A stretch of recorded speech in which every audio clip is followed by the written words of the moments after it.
Welcome to Lunch with Tech Leaders, where we have engaging conversations about software development and cloud engineering with industry leaders and subject matter experts. These episodes are created by the Great Lakes Tech Leaders, an online community of technology practitioners. Please come join the conversation by visiting gltl.rbn.ai. Again, that's gltl.rbn.ai. Now strap in, because we're deploying to production in 3, 2, 1.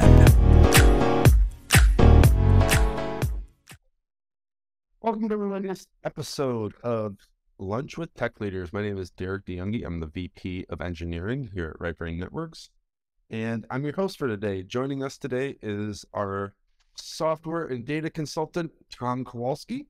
Tom, hello. Howdy. Oh, great. All right.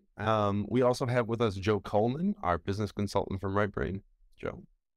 Derek, thank you very much. If any of the listeners, if you guys have any questions at all or anything, just throw it there in the chat, and I'll be sure to jump in and make sure that gets addressed in the conversation here. So thank you so much. Great. All right. So today we're going to be discussing burnout and how to combat it.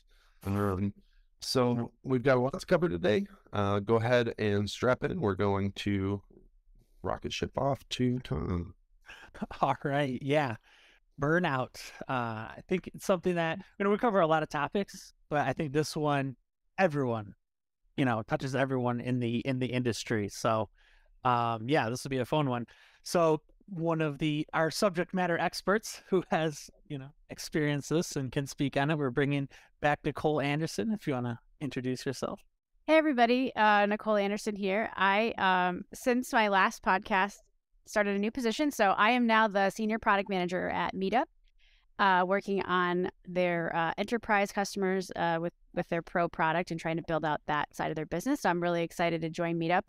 And to be honest, joining that company was one of the ways that I was attempting to defeat burnout that had happened in my life. So I'm really excited to talk about that and kind of, because I've been thinking about it a lot lately, just in my own life. So I have a lot of thoughts and feelings. All right. So today we're going to talk about what is burnout, how to identify it, not only in yourself, but in your team members, and then how to combat that. What can we do to provide a better workspace, better collaborative space, etc. So let's start with what does burnout mean to us? Personally, I think that that feeling of just being exhausted, not wanting to get up and do, get up in the morning, go to work, and you're not excited about stuff anymore like you used to be. Personally, I am just I love working in tech, but there are times where I just don't want to do it, and then there's that feeling of deep, less productivity because of this feeling, and then that also compounds on itself. So, and it makes things a lot harder to, just continue with the workday. So, thoughts? How do you guys? I think, that kind of described it right there. I think it's a little different right now. Other industries, with knowledge work, you kind of have to be self-motivated, right? There's not just following a script every day. It's, it's usually something different every day that you're doing. So you kind of have to have that self-motivation. And yeah, I kind of see that burnout is where you don't get that self-motivation, right? It's hard to take on that next challenge and not feel motivated. I agree. I kind of think of it as like a relationship where when you see those couples where everything the one person says, the other person gets frustrated by and is annoyed by everything, you could just tell that they've been together so long that they're just everything you do annoys me. That when you start to feel that way about your job, that's how I know that I was starting to feel that sense of burnout of just I'm not excited about these problems and solving them anymore. They frustrate me, and every decision that's being made by the company or everything that they're doing, you're looking at the negatives and not looking at a positive outlook on that path. You're just you have a grudge against the company, and I think it comes with as time goes on and you're there for so long that you just start to build up this And I don't think it's necessarily company specific. I think it's just like if you're there for too long, you start to get this feeling of like, I got to get out. Maybe like project specific, right? Or yeah. Yeah, that's an interesting take, right? Like it may just be the project or maybe not necessarily the company. But it could absolutely be the company. It could be that like negative attitude towards where you're at or what you're working towards that makes you kind of feel just like cynical, right? Yes, that's a great word. Yep. Because you could have a problem and think like how, like be excited about trying to solve it and like it's a challenge and it's fun.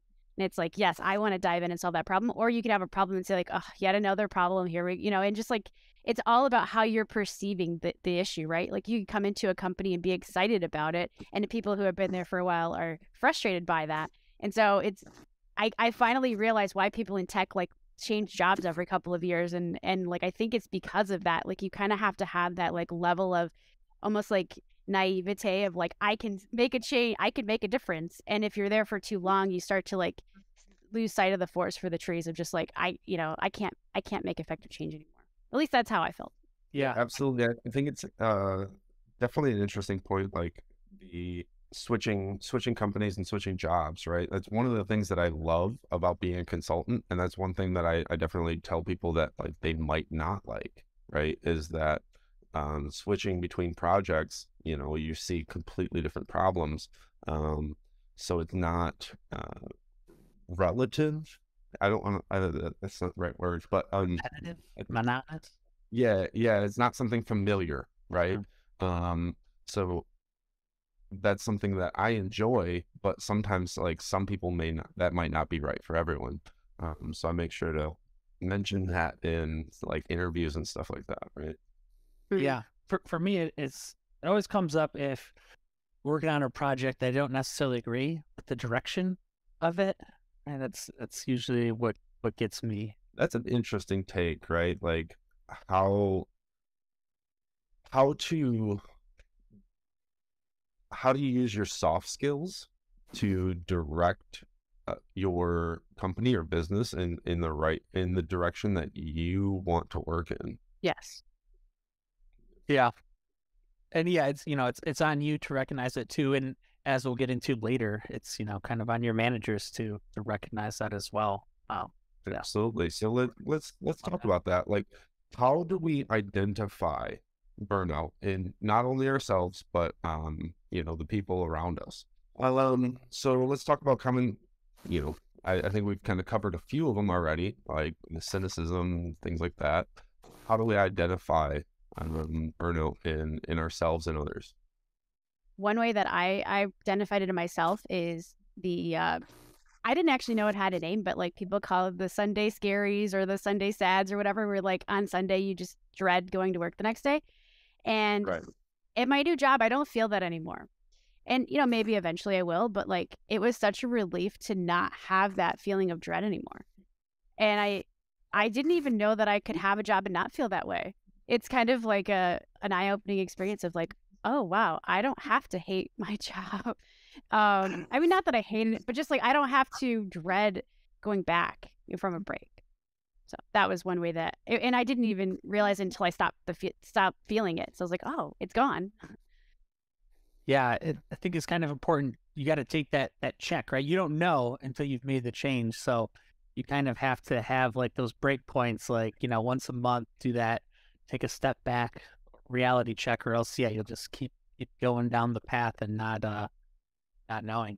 Yeah, so I mean, it manifests in multiple different ways, and definitely it's different for every person, right? Like we're talking about psychological care here, you know what I mean? So, that's never going to be the same for everyone. Everyone has a different chemical makeup and a different path that they've walked throughout their lives. So there's these symptoms are going to manifest in different ways. And I think that's important to recognize and understand that this is not, I don't want to say it's not a touchy subject, but a fluid one, right? Definitely different among everybody. And you mentioned how can a manager kind of combat this or deal with this? One thing that I recently experienced that I thought was really interesting was when I joined Meetup, my manager asked me, you know, when you leave Meetup, what do you want your story to be? And it was like day one for me. It was like, I don't know what I want my story to be, but like kind of giving your the employees that report to you, like, you know, working with them for career development. You know, like not just so much focusing on like, how can you make the company better, but like, how can we help you advance your career? What do you want to say about your career when you leave here, go to the next venture? Like, how can we get you to that point? Because like we all know, we're going to be going to other jobs. We're not like, you know, going to be here forever. So kind of living in that reality and saying like, how can we make this the best, you know, experience for you to move on to the next step of your career? That's a powerful statement, I gotta say.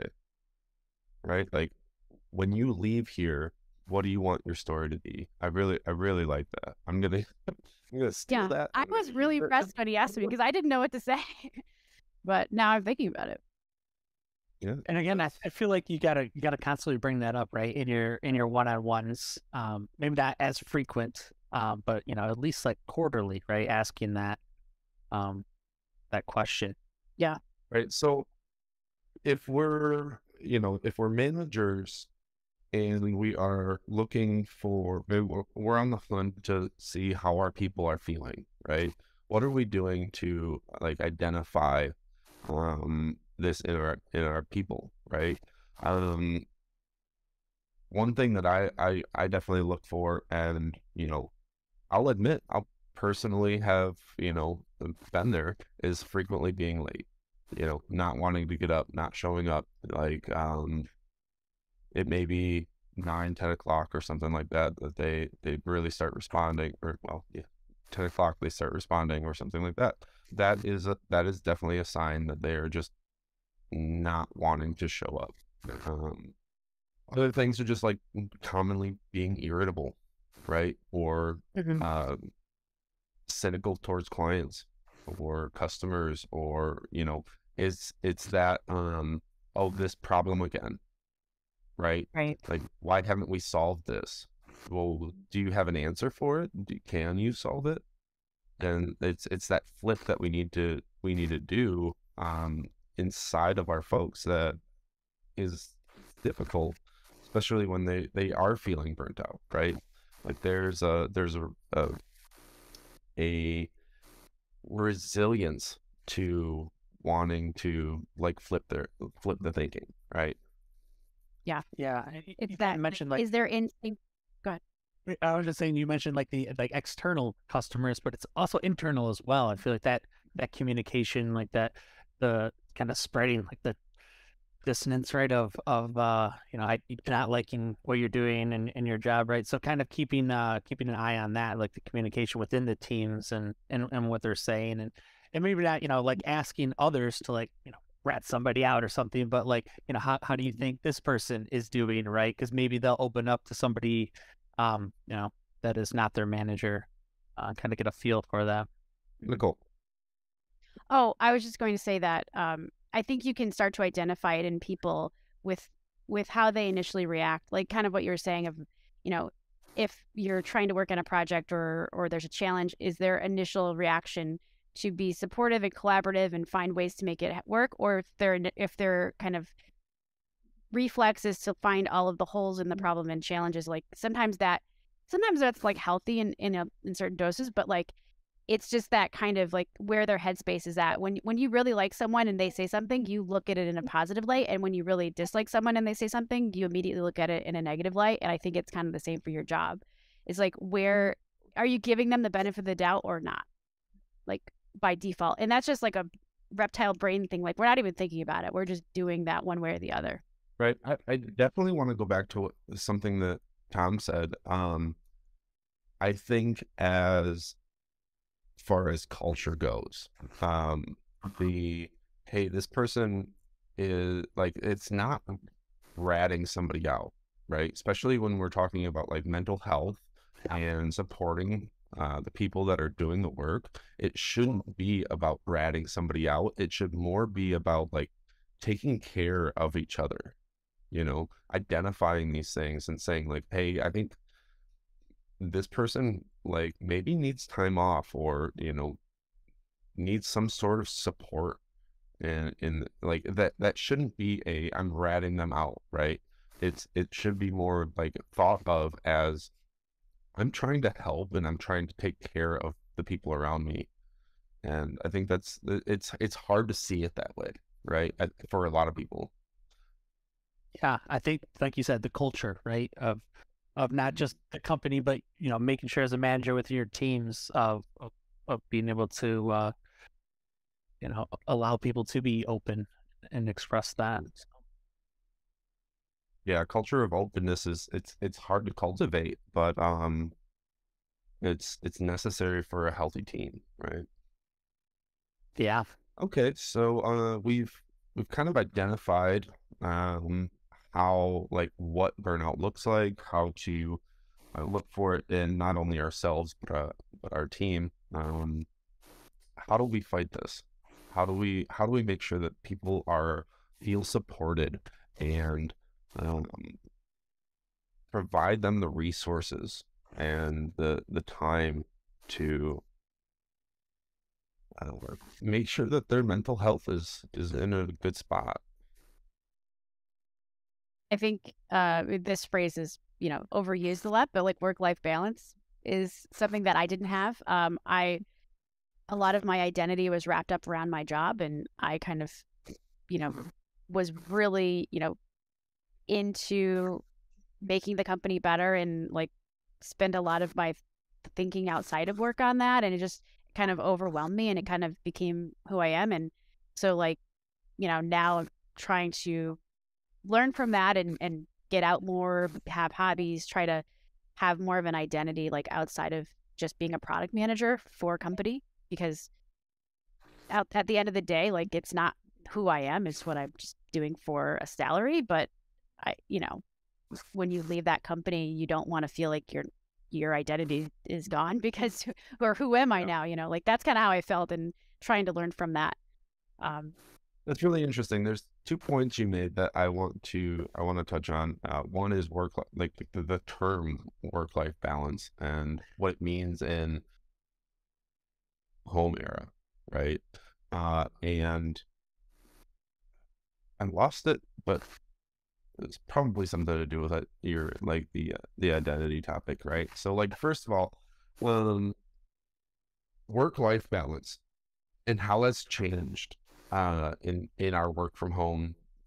This is what I'm calling it. This is like a term in my head, like the work from home era. And I think of it as an era because maybe it'll go back. Probably not, but I think that the work from home has done a lot to kind of like change our psyche around like what is work and what is home, right? Just because you're in your home, and I think that good companies will provide you that fluidity in your time and that flex time to be able to like, and this is one of the great things about working from home, is having the ability to like care for children, or like do what needs to be done around the house during the time that it needs to be done, instead of that very rigid like 9 to 5. So I think that while it's a really great thing that we have that flexibility and that companies are providing us that flexibility, it is also it's a slippery slope, if you will, that we are, recuperating some of that time in the time where we would rather be, or normally be working on our hobbies, or using like having that like separation, right? So I see this like, I see less separation in our work-life balance now than I did before. Yeah, I think it comes down to those boundaries, right? And when you had to drive into work, it was very clear, like the boundaries. You're in the office, I'm working, I'm outside, right? So I think you just kind of need to establish that within your home too. Like some people may not have an office. Like I kind of designated this space here, and when I'm in here, I'm working. My family knows that. But even if you don't have an office, you at least need to have like a corner, right, or of a table. If I have my headphones on, I'm working, right, and just the little, and getting yourself in that environment. And when you take those headphones off, or when I'm not sitting in this chair, right, you're not working. And yeah, I've heard a lot of other things. People do like a little things that they do to kind of make that established, right? Like send like a "I'm done for the day" email or whatever, right? And if you send that in Slack, like you change your icon or whatever, like that's my signal, and like it helps mentally. I'm done for the day. So yeah, little things like that I think help, create those boundaries and set that environment of working versus not. It's very helpful. For me, it's been like, I mean, what you're describing is, I have to admit I'm not great at. I do kind of jump in and out of work, but like for me, it's been trying to get out of my house more, and just force myself to socialize and go to different events. And actually, with my job, I kind of have to do that anyway to go to meetup events. So it's been kind of nice. Went to one last night actually, the A2 New Tech meetup. That was amazing. Like that being there in a room full of 100 people and just like hearing entrepreneurs give their pitches, and like I don't know, it just made me feel like a person again. I don't know, like I was just like, oh my God, like hearing all these ideas, like I'm not just doing a job every day. Like it was like I just need to do that more and like get out and start interacting with people. And those last 3 years, I feel like I just kind of like, I don't know, lost any sense of social life that I need to regain.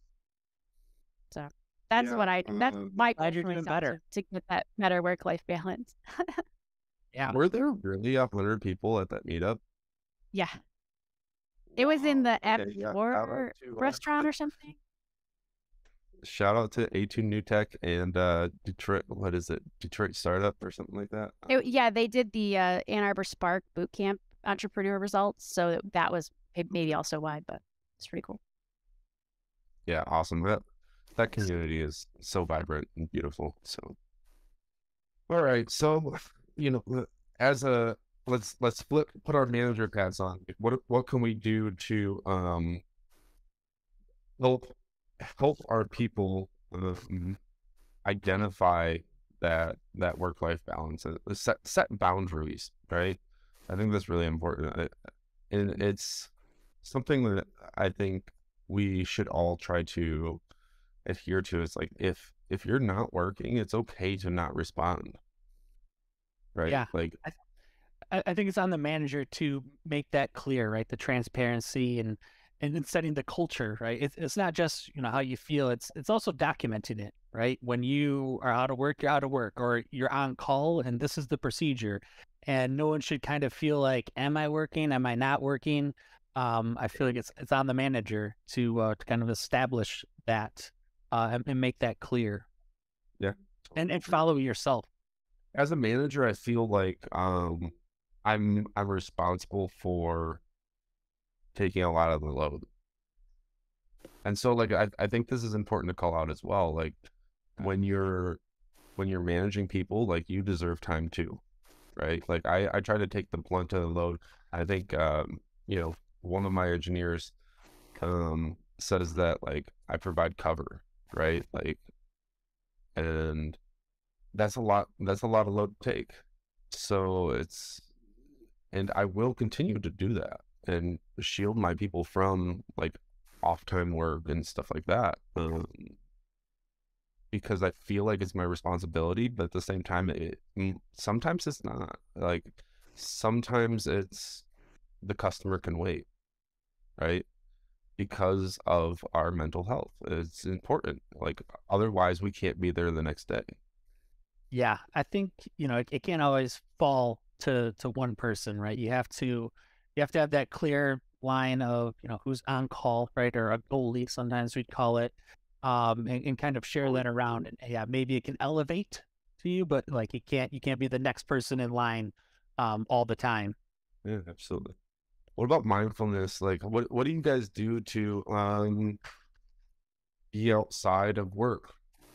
Is it the hobbies, or do you do anything else that might help other people? I need to get better about this. I want to I want to like get into a regular activity that forces me to go outside and either like go to a gym or go to like join a club or a group or something. But that's kind of, yeah, my goal for myself is to like, because also physical activity, like sitting in a chair all day can't be good for me. I'm probably going to have a hunchback in 5 years at this rate. So Yeah, I think I know, whatever it's strange. having a routine, right, is helpful, because if you don't have that routine, then it's kind of like it's harder to set the boundary, right, when you're working and when you're not. But if you kind of set that routine, like, oh, I go to the gym at this time, then you can clearly, you're not working. Yes, that's what I want to.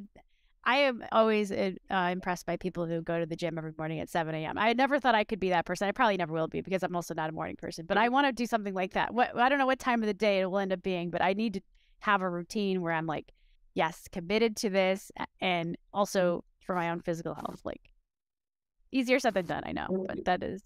The physical workouts do improve mental health. I will say that. There's a lot to that. Always going to be an advocate of that, even though like I may not practice it myself. I'm trying to get to the gym 3 times a week, or do some sort of physical activity, like ride my bike to lunch. That's one thing that I'm like really excited about with the springtime being here. I've gotten out and rode my bike to lunch one time. I need a new bike. But that's one thing that I'm doing is, trying to get out and see the sunshine. Yeah. One thing, put it on your calendar kind of helps me, right? If you don't, it's not in there, right? It doesn't get done. Yeah, that really helped me out. Like I say I'll do this, right? And it's kind of implied, but just throwing the things on my calendar, like, yeah, ride bike right now, yeah, really helps me. I think something that I've noticed, at least a pattern, people with families have tried to like have worked on figuring this out, and they set time aside and they make sure that they're doing that, right? People without families are definitely those that you need to be checking in with often, because they will have a hard time delineating between work and play. And I think that playtime is absolutely important to our mental health.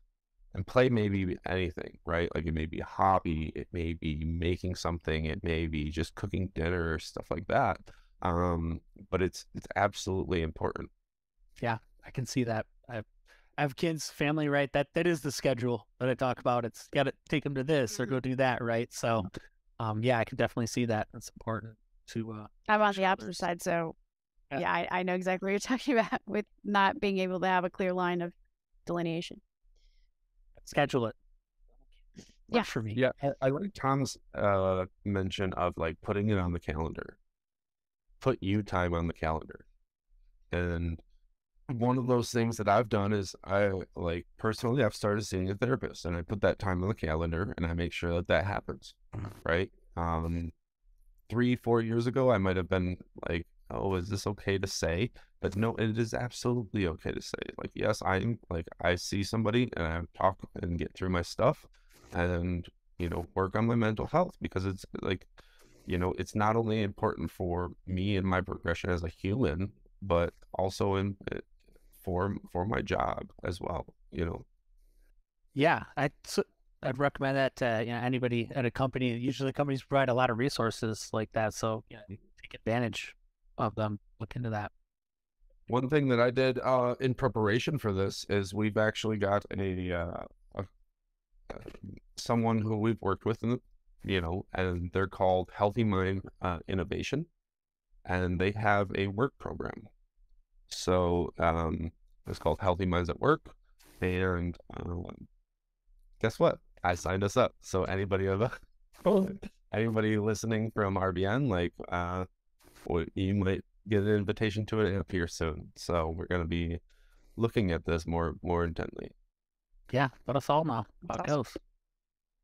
Yeah, absolutely. So if you're looking for something like that, like these these are the folks that I know personally, and they're basically out of the University of Wisconsin, and we're gonna try it out. We're gonna see how it goes. If you're interested in that, they're hminnovation.org, and if you go to their website and just click on organizations, you can sign yourself up to talk to them about how to get started in the program. Now, this is a pitch. This is something that I was just earnestly doing research for this podcast, and I was like, I should reach out to them and try to make these resources available to the people that may need it, right? And personally, like sitting down and meditating, like it's not my speed, right? I'm very, very high paced, but maybe that time is important. So I'm looking into it, and as a manager, I think it's important to try and do something for our people. Nice. Yeah, I'm interested to hear how that goes as well. That sounds really cool. I think we're coming up on time here. I just wanted to thank you both for being here. It's been a great talk. I think we can all learn from just our experiences, and be thoughtful about what burnout is, how you identify it in yourself, how you identify it in others. Don't think of yourself as a rat for identifying it in others, and think of it more as support, right? Yeah. Throw it on your calendar. Every quarter, every few months. Am I experiencing burnout? I just self-check. It's funny you said like no. I think it's more than that, more than every quarter, right? Yeah. And that's one thing I forgot to mention. As a manager, you should always be asking your people, when are you going to take time off, right? Have you planned your vacations for the year? Get after that. Let's make sure we're doing that, because time off is important. If you accrue it, that little bit of a bonus, like, is it really worth it? If you don't accrue it and you're a unlimited time off company, you lose it. So make sure to take it. So great. As always, thank you both. And I think we'll call it a day. Thanks for having me. All right.